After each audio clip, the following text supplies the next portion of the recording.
இந்த பள்ளியிலே குத்து விளக்கை ஏற்றி வைத்து விட்டு அமர்ந்த போது எனக்கு ஒரு சம்பவம் ஞாபகத்திற்கு வந்தது. அதை சொல்லி ஆரம்பிக்க வேண்டும் என்று நினைக்கின்றேன். நானும் மாவட்ட ஆட்சித்தலைவர் அவர்களும் மேதகு மாமனிதர் அப்துல் கலாம் அவர்களும் இது போன்றது ஒரு பெரிய பள்ளியிலே குத்து விளக்கை ஏற்றி வைத்து விட்டு வந்து அமர்ந்தோம். கேள்வி நேரத்தின் போது ஒரு மாணவி எழுந்து திரு அப்துல் கலாம் அவர்களிடம் இந்தியாவினுடைய மிகப்பெரிய பெருமை என்ன என்று கேட்டார். அடுத்த நொடி அப்துல் கலாம் அவர்கள் பதில் சொன்னார், நான் இப்போது ஏற்றி வைத்தேனே குத்து விளக்கு, இது இந்துக்களினுடைய அடையாளம். நான் ஏற்றி வைக்க உபயோகித்தேனே மெழுகுவர்த்தி, அது கிறிஸ்தவர்களினுடைய அடையாளம். ஏற்றி வைத்த நானோ ஒரு இஸ்லாமியன். இந்த வேற்றுமையில் ஒற்றுமை தான் இந்தியாவினுடைய மிகப்பெரிய பெருமை என்றார்.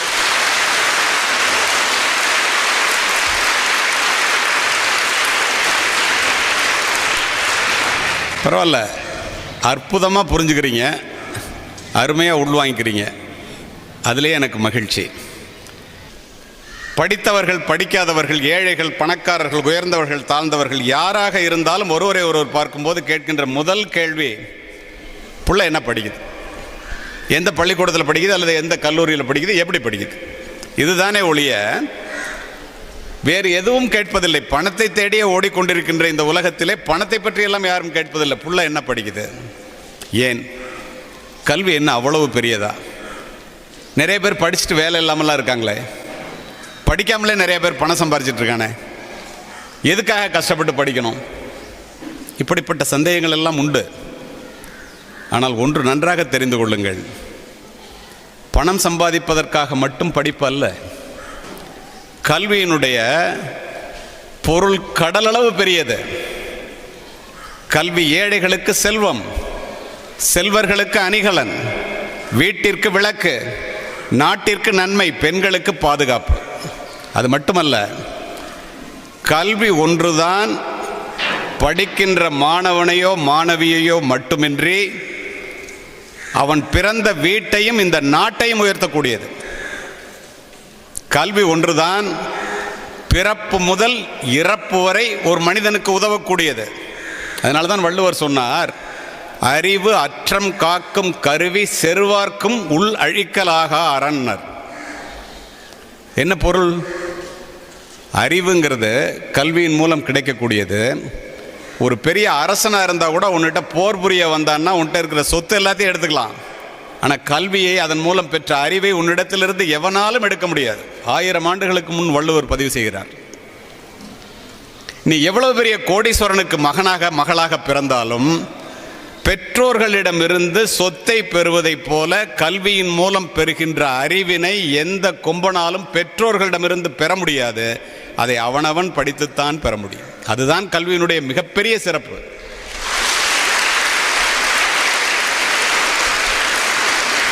இந்த உலகத்திலே நம்பிக்கை நிறைந்த பயணத்தை ஒரு மனிதன் முன்னெடுத்து செல்ல வேண்டும் என்றால் கல்வி ஒன்றுதான் அதற்கு அவசியம். இந்த இடத்திலே உங்களை குறிப்பிடுகின்றேன். இப்போது உங்களுடைய தாளாளர் என்னை அறிமுகப்படுத்தினார். அறிமுகப்படுத்தும் போது காக்கி உடை அணிந்த காவல்துறை உயர் அதிகாரி என்றும், நான் பெற்ற பதக்கங்களை எல்லாம் ஜனாதிபதி பதக்கங்கள், முதல்வர் பதக்கங்கள் எல்லாவற்றையும் சொன்னார். ஆனால் ஒன்று தெரிந்து கொள்ளுங்கள், எங்கள் அப்பா 5வது மட்டுமே படித்த ஒரு ஏழை விவசாயி. உங்கள் அம்மா அப்பாலாம் உங்கள்கிட்ட சொல்கிற மாதிரி எங்கள் அம்மா அப்பா என்கிட்ட சொல்லுவாங்க, தம்பி நீ மட்டும் படிச்சிட்டேன்னா உன்கிட்டருந்து எது போனாலும், உலகத்தில் நீ எங்கே போனாலும் இந்த கல்வியின் மூலம் பெற்ற அறிவு மட்டும் போகாதுப்பா, அதனால படியும்பாங்க. நானும் படித்தேன். இப்போ ஏன் சொல்கிறேன் தெரியுமா? அதை நான் உடுத்தி இருந்த காக்கி உடை என்னிடத்திலே இல்லை. நான் வாங்கிய பதக்கங்கள் என்னுடைய மார்பகத்தை அலங்கரிக்கவில்லை. என் தந்தை சொன்னதைப் போல, தாய் சொன்னதைப் போல நான் படித்த கல்வி மட்டும் என்னிடத்திலேயே இருக்கின்ற காரணத்தினால் உலகம் முழுவதும் சென்று உரையாற்றுகின்றேன். இன்று உங்களிடம் உரையாற்றுவதற்காக நிற்கின்றேன்.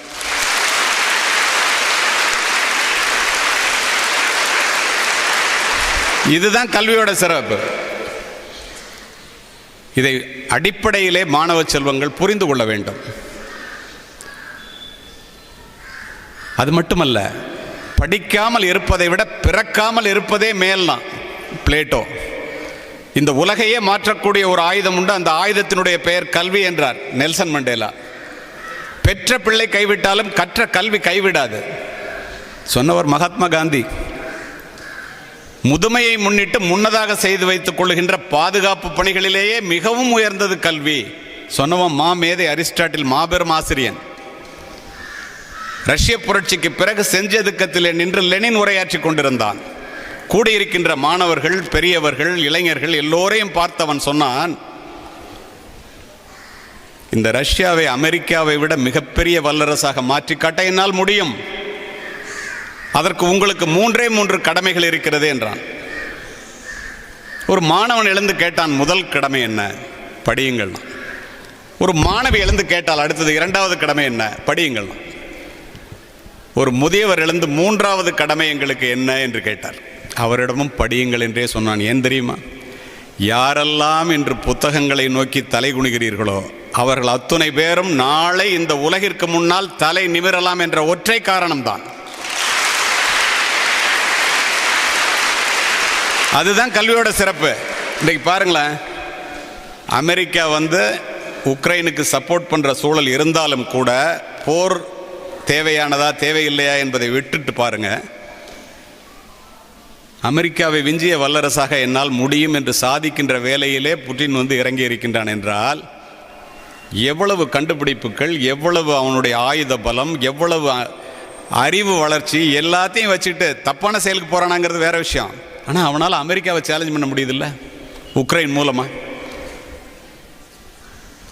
இந்தியா வல்லரசாக வேண்டும் என்றால் எல்லாரும் படிச்சுட்டாங்கன்னா செலவே இல்லாமல் வல்லரசு ஆயிடுமா? என்னடா பாதுகாப்புக்கும் வல்லரசுக்கும் படிப்புக்கும் என்னன்னு உள்ள படித்தா, இதை சொல்கிறவர் இறையன்பு ஐஏஎஸ் அவர்கள். அவர் சொல்கிறாரு, கத்திகளால் ஜெயித்த யுத்தங்களை விட புத்தியினால் ஜெயித்த யுத்தங்கள் அதிகம். அதனால் நீ எல்லாரும் படிச்சிருந்தா நீ உன் நாடு சிறந்த நாடாக இருக்குன்னு ஜெயிச்சுடுவாங்க. எவ்வளவு பெரிய கல்வி பாருங்கள். நம்ம எல்லாரும் அதை ஒரு சின்ன வட்டத்துக்குள்ளே நீ நல்லா படித்து நிறையா மார்க் வாங்கி காலேஜில் போய் பிளேஸ்மெண்ட் ஆனேன்னாக்கா நிறைய சம்பாதிக்கலாம். சம்பாதிப்பதற்காக மட்டும் கல்வி அல்ல. தயவுசெய்து பெற்றோர்கள், ஆசிரியர்கள் கல்வியினுடைய அர்த்தம் எவ்வளவு பெருசுங்கிறத பிள்ளைகளுக்கு சொல்லித்தாருங்கள். அப்போ தான் படிப்பாங்க. நீங்கள் பணம் சம்பாதிக்கலாம் நிறையான்னு சொன்னால், இப்போ ஒரு ஊரில் பணம் சம்பாதிக்கிறவங்களாம் படிச்சுட்டா சம்பாதிக்கிறான், அதனால் வேண்டான்னு நினச்சிட்றாங்க. இது என்னுடைய அனுபவத்தில் நான் அறிந்த உண்மை. ஓதாமல் ஒரு நாளும் இருக்க வேண்டாம், உலக நீதி. சுருங்க சொல்லி விளங்க வைப்பதிலே தமிழனுக்கு நிகர், தமிழ் மொழிக்கு நிகர் உலகத்திலே எங்கும் இல்லை. இளமையில் கல், ஆத்திச்சூடி. கல்வி கரையில் கற்பவர் நாள் சில, நாலடியார். சமீபத்தில் 2018ஆம் ஆண்டு அமெரிக்காவில் பிரிமாண்ட் அப்படின்னு ஒரு இடத்துல கவர்மெண்ட் பப்ளிக் ஸ்கூல்பாங்க, அங்கே உள்ள ஸ்கூலை, அதில் பேசுகிறதுக்காக என்னை அழைத்திருந்தார். உள்ள நுழையிற இடத்துல what we have learnt so far is like a handful of earth, what we have yet to learn is like the whole world அப்படின்னு இங்கிலீஷில் எழுதி போட்டு, கற்றது கைமண் அளவு, கல்லாதது உலகளவு ஔவையார்னு அமெரிக்காவில் எழுதி போட்டுருக்கான். ஜப்பானிய பல்கலைக்கழகத்திலே பேசுவதற்காக சென்ற போது யாதும் ஊரே யாவரும் கேளீர் என்ற 2500 ஆண்டுகளுக்கு முன்னால் கணியன் பூங்குன்றனார் சொன்ன அந்த ஒற்றை வரியை ஜப்பானிய மொழியிலும் தமிழ் மொழியிலும் எழுதி போட்டிருக்கின்றார்கள். இதெல்லாம் எத்தனை பேருக்கு தெரியும்? நீங்கள் படிக்கிற மொழி, நம்முடைய தாய்மொழி எவ்வளவு சிறப்பானது தெரியுமா? ஒலிவ மலையிலே கிறிஸ்துவனுடைய 10 கட்டளைகளை கல்லிலே செதுக்க வேண்டும் என்பதற்காக உலகத்தில் உள்ள 23 மொழிகளை தேர்வு செய்கிறார்கள். முதலில் தேர்வு செய்யப்பட்ட மொழி இந்தியா முழுமைக்கும் இருந்து ஒரே மொழி நம்முடைய தாய் தமிழ் மொழி.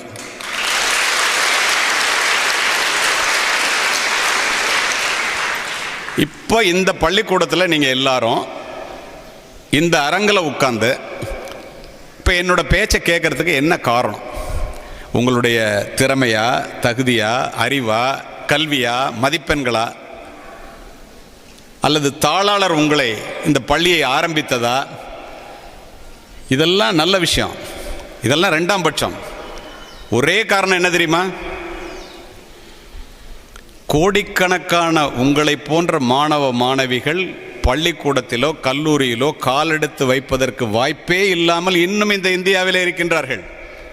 ஆனால் நீங்கள் எல்லோரும் இப்படி வந்து பாரதியார் பள்ளியிலே, நல்லதொரு பள்ளியிலே நல்ல ஆசிரியர்களிடம் படிப்பதற்கு முதற் காரணம், முதுகெலும்பொடிய பாடுபடுகின்ற உன்னுடைய தந்தை இராணுவத்தில் இருந்தாலும் சரி அல்லது இங்கே இருந்தாலும் சரி, முழு வயிறு காணாமல் உன்னை வளர்க்கின்ற தாய், இப்படிப்பட்ட பெற்றோர்கள் உங்களுக்கு அமைந்திருக்கின்ற காரணத்தினால் இன்று இந்த நிலையிலே நீங்கள் படித்துக்கொண்டு இந்த பள்ளியிலே என்னுடைய உரையை கேட்டுக்கொண்டிருக்கின்றீர்கள் என்றால் முதற் காரணம் உங்களுடைய பெற்றோர்கள் என்பதை ஒரு நாளும் மறந்து விடாதீர்கள்.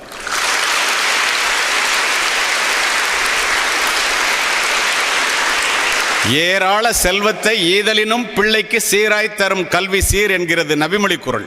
பெற்றோர்கள் பிள்ளைகளுக்கு எவ்வளவு சொத்தை கொடுத்தாலும் எல்லாத்த விட பெரிய சொத்து கல்விடான்ட்டான். ஏன்னா அறிவு. அரும் பரிசு பிள்ளைக்கு 1000 ஈதலினும் பெரும் பரிசு கல்வி என பேசு என்கிறது மேலது.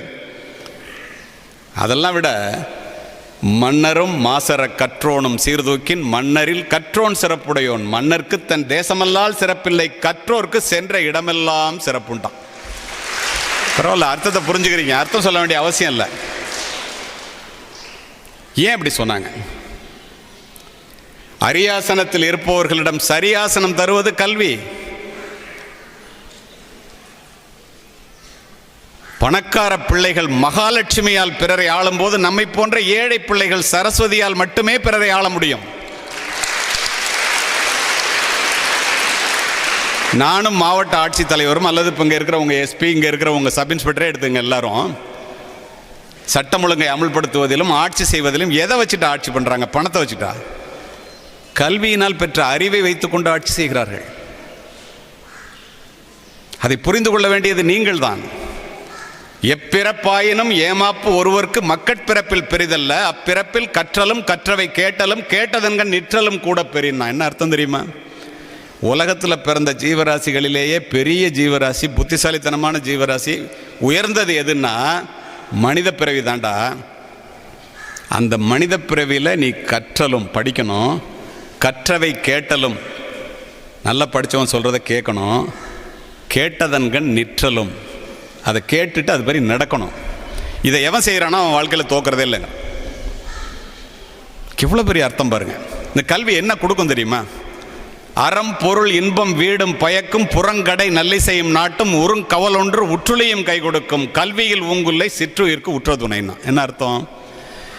சிறிது காலமே பிறந்து வாழ்ந்து இறந்து போகக்கூடிய இந்த ஒரு உயிருக்கு, மனித உயிருக்கு கடைசி வரைக்கும் கை கொடுக்கறது, கஷ்டத்தில் கை கொடுக்கறது கல்வியை போல வேற எதுவுமே இல்லடான்ட்டான். இத்துணையும் 2000 ஆண்டுகளுக்கு முன் சொல்லி வைத்தவன் தமிழன், சொன்னது தமிழ் மொழி. ஒரு மனிதன் வித்தியாசமாக சிந்திப்பதன் மூலமாக தன்னுடைய வாழ்க்கை பாதையை மட்டுமின்றி ஆயிரக்கணக்கான மாணவ மாணவிகளினுடைய வாழ்க்கை பாதையை மாற்றி காட்ட முடியும் என்று உங்களுடைய தாளாளர் திரு பொன் கருணாநிதி அவர்கள் 27 ஆண்டுகளுக்கு முன் சிந்தித்த காரணத்தினால், இந்த உலகத்தை மாற்றக்கூடிய ஆயுதமே கல்வியாக இருக்கும்போது இந்த ஊரை மாற்றுறதுக்கு ஒரு கல்விச்சாலையை ஆரம்பிக்க வேண்டும் என்று நினைத்த காரணத்தினால் இத்துணை 1000 பேர் இங்கே படித்து கொண்டிருக்கிறீர்கள், இத்துணை பேர் வேலை பார்த்து கொண்டிருக்கின்றார்கள், இத்தனை பெற்றோர்களினுடைய வாழ்க்கையிலே குடும்பத்திலே ஒளியேற்ற முடியும் என்றால் இந்த கல்வியால் மட்டும் முடியும் என்று அவர் ஆரம்பித்த காரணத்தினால் தான் நீங்கள் எல்லாம் படித்து கொண்டிருக்கிறீர்கள். மறுக்க முடியுமா யாராவது? பணம் சம்பாதிக்கிறதுனா அதுக்கு 1000 வழி இருக்கு, எத்தனையோ வழிகள். வரும்போது உங்களுடைய முதல்வர் சொன்னார், எங்கள் பிள்ளைங்கெல்லாம் பெரிய ஆளாகணும் சார், அதுக்காக ஏதாவது பேசுங்க சார்னு. அவர்கள் மனதில் உள்ள அந்த ஆதங்கம் எனக்கு புரிந்தது. எப்படி பெரிய ஆளாகிறது? எல்லாரும் பெரிய ஆளாகணும்னு நினைக்கிறோம், எல்லாராலையும் ஆக முடியலையே. அடிப்படை புள்ளி ஆரம்பம் என்ன தெரியுமா? சிந்தனை. உங்களுடைய சிந்தனையிலே, உங்களுடைய எண்ணத்திலே கவனம் வையுங்கள். அவைகள்தான் உங்களுடைய எண்ணங்களாகின்றன. சிந்தனை தான் எண்ணமாகிறது. உங்களுடைய எண்ணங்களிலே கவனம் வையுங்கள், அவைகள்தான் வார்த்தைகளாகின்றன. உங்களுடைய வார்த்தைகளிலே கவனம் வையுங்கள், அவைகள்தான் செயல்களாகின்றன. உங்களுடைய செயல்களிலே கவனம் வையுங்கள், அவைகள்தான் பழக்கங்களாக மாறுகின்றன. உங்களுடைய பழக்கங்களிலே கவனம் வையுங்கள். அவைகள்தான் உங்களுடைய வாழ்க்கையையே புரட்டி போடுகின்றன. My dear students, the golden key to remember is the sole author of your success is your mind. If you master your thoughts, you master your life. Once you master your life, you master your destiny. விதியை மதியால் வெல்லலாம். சரி, பெரிய ஆள் ஆகணும்னா என்ன செய்யணும்? எண்ணமும் சிந்தனையும் முக்கியம்ட்டான். அது எப்படி? நீ என்னவாக வேண்டும் என்று நினைக்கிறாயோ அதுவாகவே ஆகிவிடுவாய். சொன்னது நாளில் விவேகானந்தர். எவ்வுயிர் எப்படி எண்ணின அவ்வுயிர்க்கு அப்படி அளித்த அருள் அருட்பெருஞ்சோதி என்கிறார் ராமலிங்க அடிகளார். உங்களுக்கு புரிகிற மாதிரி சொல்லணும்னா, பூமியில் இருப்பதும் வானத்தில் பறப்பதும் அவரவர் எண்ணங்களே. கண்ணதாசன். நீ எதை கேட்கிறாயோ அதைத்தானடா வாழ்வு உனக்கு தருகிறது. அதனால் பெரிதனும் பெரிது கேள். பாரதி. கேட்கறது பெருசா கேள்றா. இராணுவத்தில் போய் ஒரு சிப்பாயா சேரணும்னு நினைக்காத. சிப்பாயா அப்பா சேர்ந்து கஷ்டப்பட்டது போதும். நீ ஒரு ஆஃபீஸரா, ஒரு லெப்டினன்ட் கேர்னலா, ஒரு கேர்னலா, ஒரு மேஜரா, இந்த இராணுவத்தினுடைய தலைமை பொறுப்பை ஏற்கின்ற அதிகாரியா இந்த ஊர்லேருந்து புறப்பட்டு போகணும், இந்த பாரதியார் பள்ளியிலேருந்து புறப்பட்டு போகணும்னு நீ நினச்சேன்னா அது நடந்தே தீரும். இதை புரிஞ்சுக்கணும். முதல்ல நம்மளால் முடியாது. நம்மளால் எப்படி முடியும்? முடியாது என்று நினைப்பது மூடத்தனம். முடியுமா என்று கேட்பது நம்பிக்கை இல்லை, நம்பிக்கையற்றத்தனம். முடியும் என்று சொல்லுவதே முழுமையான நம்பிக்கை. இன்று உன்னால் முடியாது என்று நீ நினைப்பதையெல்லாம் ஏதோ ஒரு இடத்திலே, உலகத்தில் ஏதோ ஒரு மூலையிலே எவனோ ஒருவன் செய்து கொண்டு தானே இருக்கிறான். அப்பயே நம்மளால முடியாது. இதை புரிந்து கொள்ள வேண்டியது நீங்கள் தான். மாணவ செல்வங்கள் தான் இதை புரிந்து கொண்டே ஆக வேண்டும். ஆங்கில புத்தகங்கள் பக்கம் போனா புத்தர் சொல்றார், இந்த நேரத்திலே, இந்த இடத்திலே, இந்த நிலையிலே நீ இப்படி அமர்ந்திருப்பதற்கு காரணம் உன்னுடைய மனமே. அது மட்டும் இல்லை, ஒரு மனிதனை உயர்த்துவது அவனுடைய சிந்தனை தான். ரூசோ. மனிதர்கள் தங்களுடைய எண்ணங்களுக்கு ஏற்பவே உயர்ந்த நிலையிலும் தாழ்ந்த நிலையிலும் வாழ்கிறார்கள். Emerson. whatever a mind of a man can conceive and believe he can achieve. Napoleon Hill achieve பண்ணிட்டு சொல்றான். when you really want something, the universe always conspire in your favor. அல்கமிஸ்ட்ங்கிற புத்தகத்தில் பவுலோ கவுலோ சொல்றான். என்ன அர்த்தம்? நீ உனக்கு ஒன்று வேணும்னு நீ நினச்சிட்டேன்னா இந்த உலகமே சேர்ந்து உனக்கு உதவி பண்ணுண்டா, உபத்திரவம் பண்ணாதுங்கிறான். இப்போ கண்ணன் வந்து எக்ஸ்ட்ரா மார்க்லேருந்து வந்து ஆன்லைன் நீட்டு ஜேஇக்கு படிப்பதனுடைய அவசியம் என்ன அப்படின்னு உங்களுக்கு வந்து ஒரு கிளாஸ் எடுக்கணும், அல்லது உங்களை வந்து பெரிய ஆளாக்கணும்னு நினைக்கிறாருன்னு வச்சுங்க.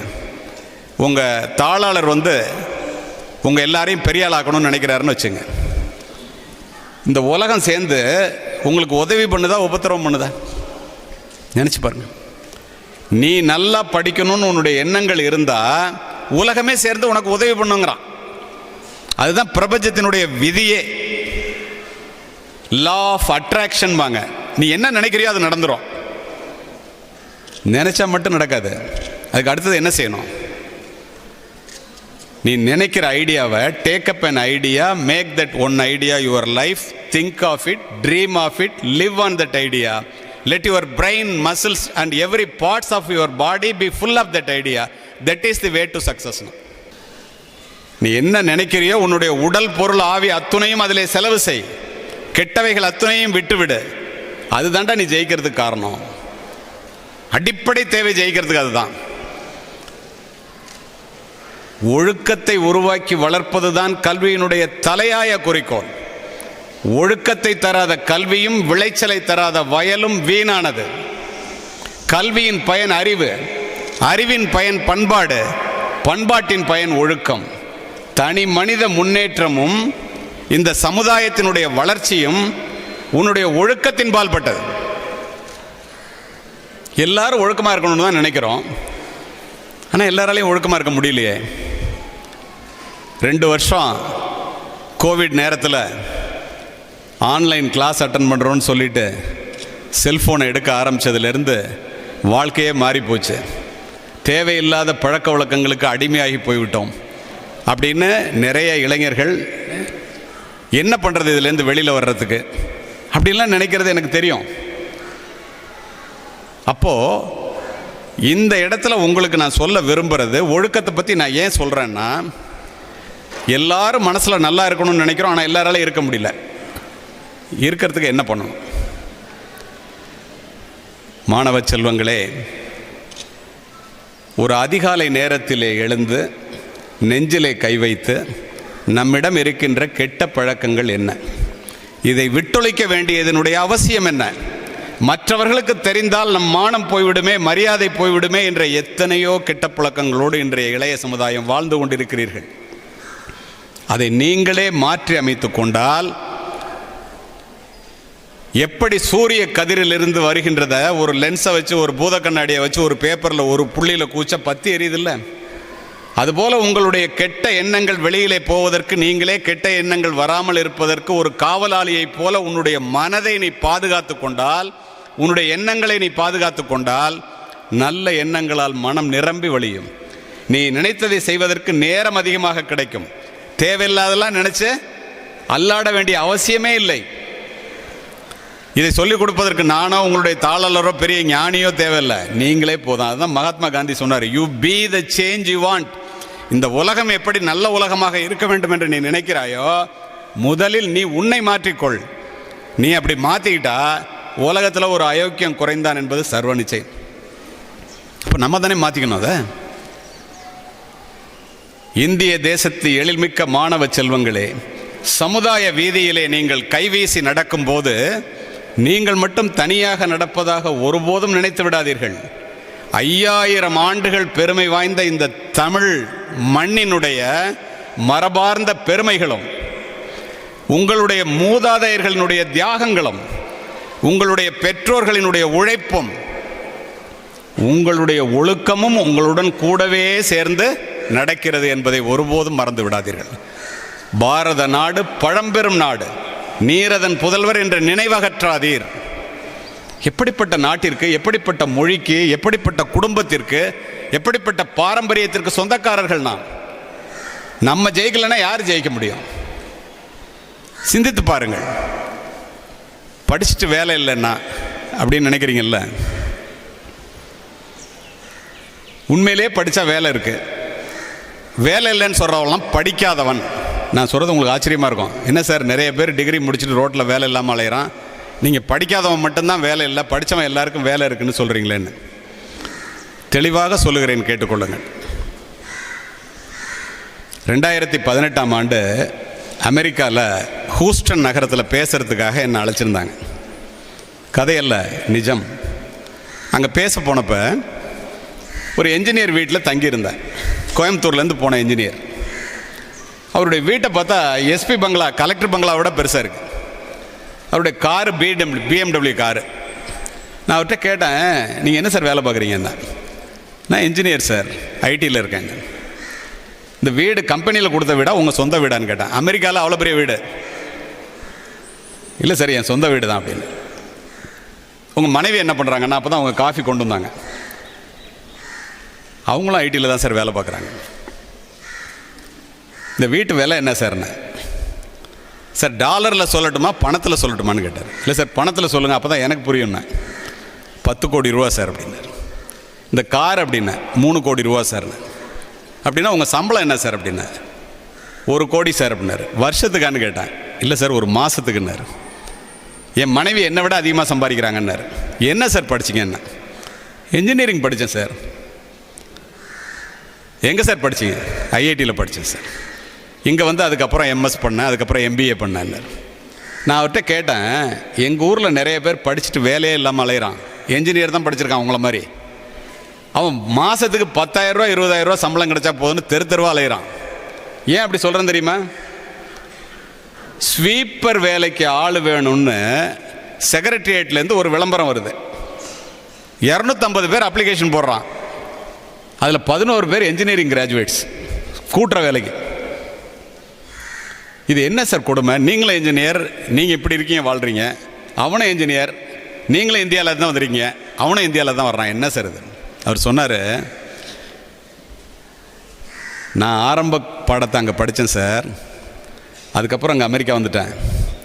Here we are producing engineers, in India you are producing only engineering கிராஜுவேட்ஸ்னர். என்ன அர்த்தம் தெரியுமா? உண்மையாகவே என்ஜினியரை இங்கே உண்டாக்குறோம் சார்.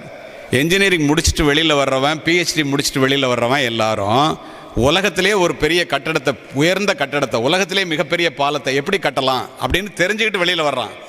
ஆனால் இந்தியாவில் வெளியில் வர்றவன்லாம் 60 சப்ஜெக்ட் இருக்குது அப்படின்னா என்ஜினியரிங்கில் 4 வருஷத்தில் 60 சப்ஜெக்டை முடிக்க முடியாமல் பாதி சப்ஜெக்டை முடித்து மீதி சப்ஜெக்டை வச்சுட்டு காலேஜை விட்டு வெளியில் வந்து ஒவ்வொரு சப்ஜெக்டாக படித்து 40 மார்க்காக வாங்கி சில நேரம் பரீட்சையே இல்லாமல் பாஸ் பண்ணி, வடிவேல் சொல்லுவான்ல, நானும் ரவுடி தான். அது மாதிரி நானும் என்ஜினியர் தான் ரோட்டில் அலைகிறான் சார். அவன்லாம் என்ஜினியரிங் கிராஜுவேட் சார், இவன்லாம் என்ஜினியர் சார். எத்தனை உண்மையான வார்த்தை பாருங்கள். தமிழில் சங்க இலக்கிய பாடல், மூதுரை பாடல் அது. கவையாகி கொம்பாகி காட்டகத்தே நிற்கும் அவையல்ல நல்ல மரம், சபை நடுவே நீட்டோலை வாசியா நின்றான் நல்மரம். என்ன அர்த்தம்?